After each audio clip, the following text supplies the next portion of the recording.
Hello again, everybody. This is Steve Kallas, speaking of sports, and we're here to talk about the college football Final Four, specifically Clemson 29, Ohio State 23. It was a very exciting game. There were some very interesting plays, some terrible penalties taken by Ohio State that I think cost them the game.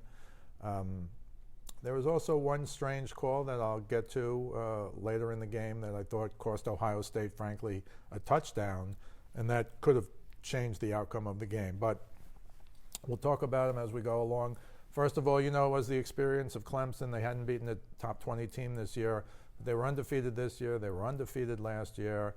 They have Trevor Lawrence, who everyone said could have been an NFL quarterback this year if he didn't stay at Clemson, which he did, versus Ohio State, which had beaten, 4 top 15 teams, including Wisconsin twice, Penn State.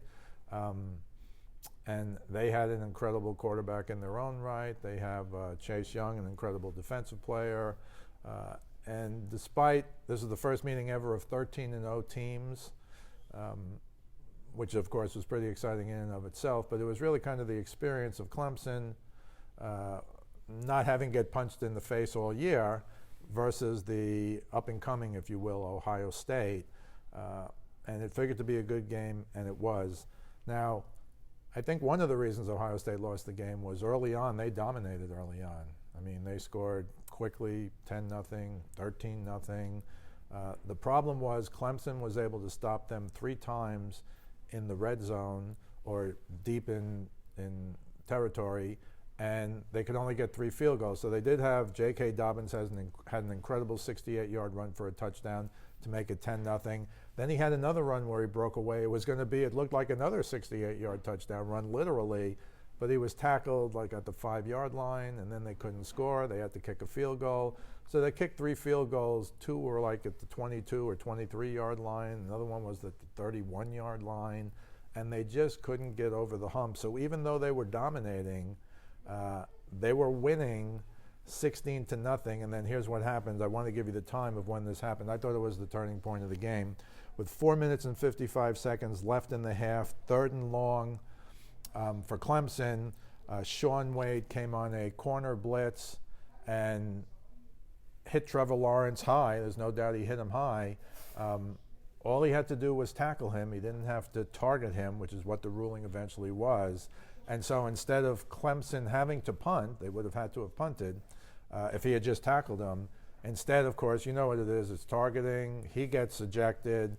Clemson gets a 15-yard. They get 15 yards. So instead of, having the ball back with 4:55 left in a big lead, Clemson marched right down the field. And then it was, I just, again, want to give you the times of these things. They finally scored a touchdown to cut it to 16-7, but in the last 3 minutes, they scored 2 touchdowns to make it 16-14.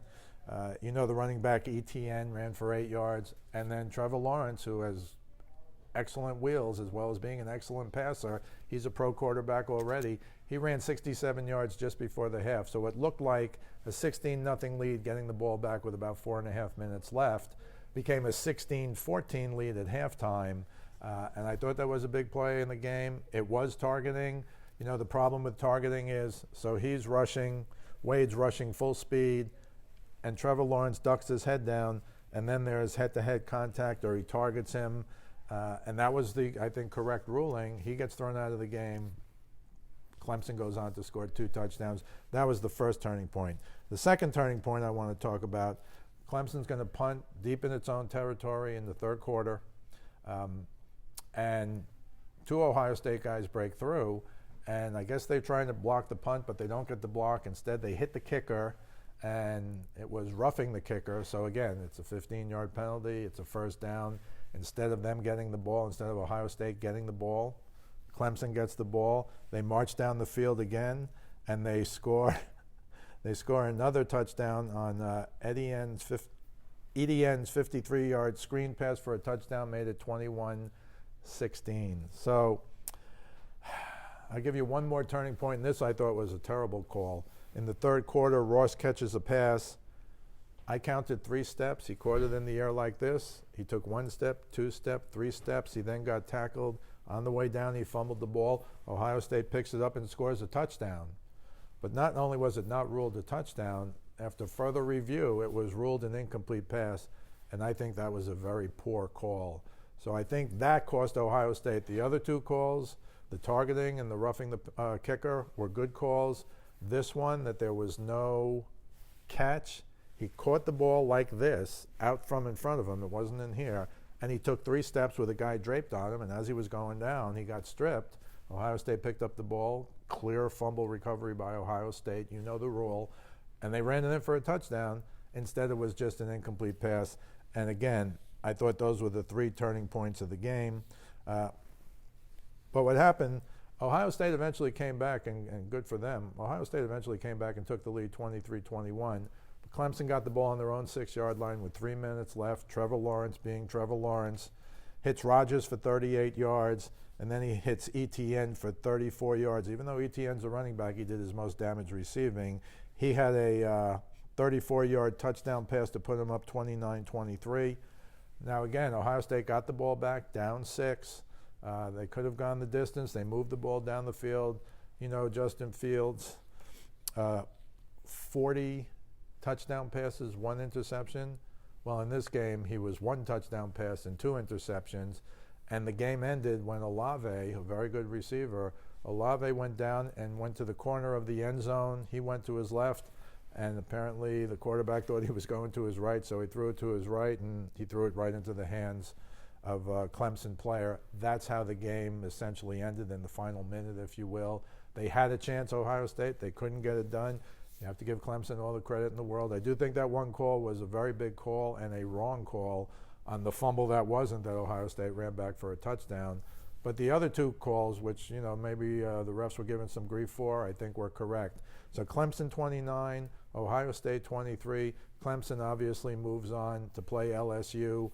LSU is already a 5-point favorite. We'll do a preview of that, obviously, a few days before the January 13th national championship game. But I think that might almost be an overreaction to how great LSU destroyed Oklahoma. And I won't say Clemson struggled, because this figured to be a match of heavyweights. There's really only 3 teams this year, even though there's 4 in the playoff. So somebody has to be the 4th team, who is Oklahoma. But really the 3 best teams in the country are LSU, Clemson, Ohio State. I guess you have to say LSU, Clemson are the 2 best now, and they're going to play on Monday, January 13th for the national championship. This is Steve Kallas, speaking of sports. We'll see you the next time.